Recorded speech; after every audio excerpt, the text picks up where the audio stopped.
تمشي ناحية سيطولي. سيطولي يلعبها، مرت على سفيان مرابط. حذاري من المرور، سيس يعمل الضغط، حذاري كذلك من التسديد. برافو ياسين. أول اختبار لبونو والكرة الأولى لمنتخب جنوب أفريقيا. مرفوع الكرة الرأسية، بعد ذلك مرت سليمة.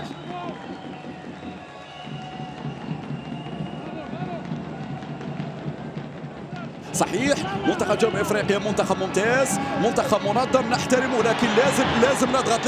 يلا عدلي، سير يا عدلي. هي اوه يا عدلي، تباطات في الكرة الماضية.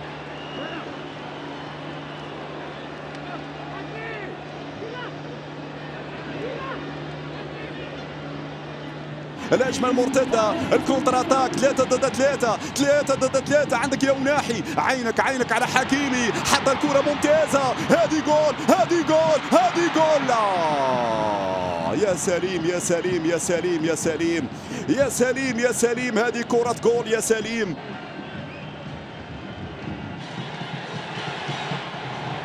هنا انطلاقة مغربية بلمسة من مناحي. هي ينصيري. مناحي سدد. ضاعت كرة جول.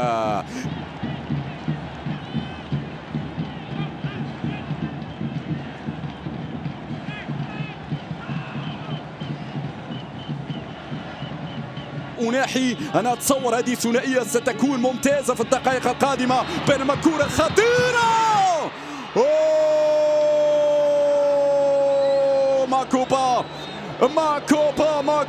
ماكوبا يعطي الأفضلية لمنتخب البافانا.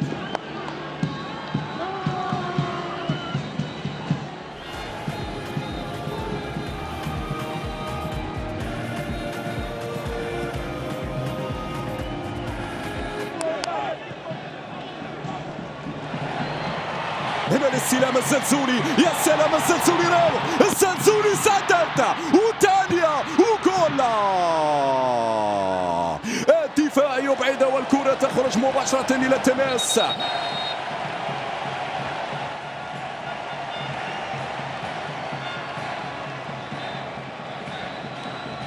لمسات قصيرة ثنائية هنا بمترابطات جميلة، بلمسة، بتحضير، بعرضية، ممكن براسية.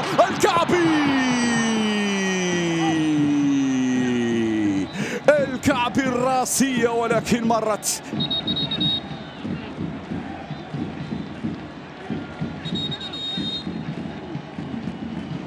حارت، يلا يا حارت يرفع كورة بالراس وتسديده، ركلة جزاء. محمود اسماعيل، احتجاج قوي على الحكم محمود اسماعيل.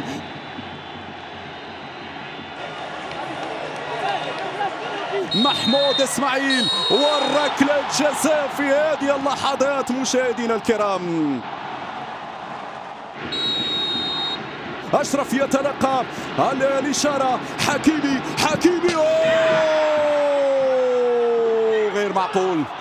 غير معقول تضرب في العارضة وتخرج. غير معقول الكرة تضرب في العارضة وتخرج في نهاية المطاف.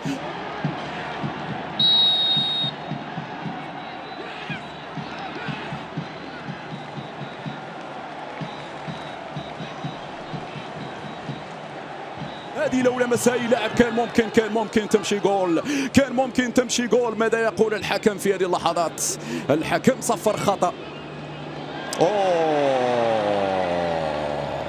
سفيان مرابط بطاقة حمراء.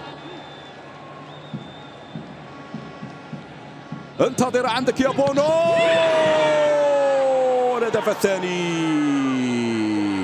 الهدف الثاني لمنتخب جنوب افريقيا.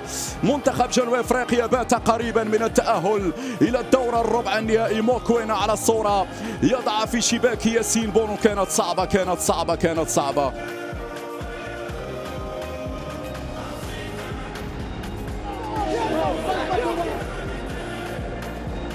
وفي هذه اللحظات محمود اسماعيل ينهي المواجهة بانتصار منتخب جنوب افريقيا بهدفين مقابل شيء. مبروك لجنوب افريقيا، هارد لاك للمنتخب المغربي الذي تتوقف مسيرته عند الدورة الثمن النهائي. مفاجأة مدوية أخرى اليوم بعد مفاجأة الأمس بخروج بطل المسابقة منتخب السنغال.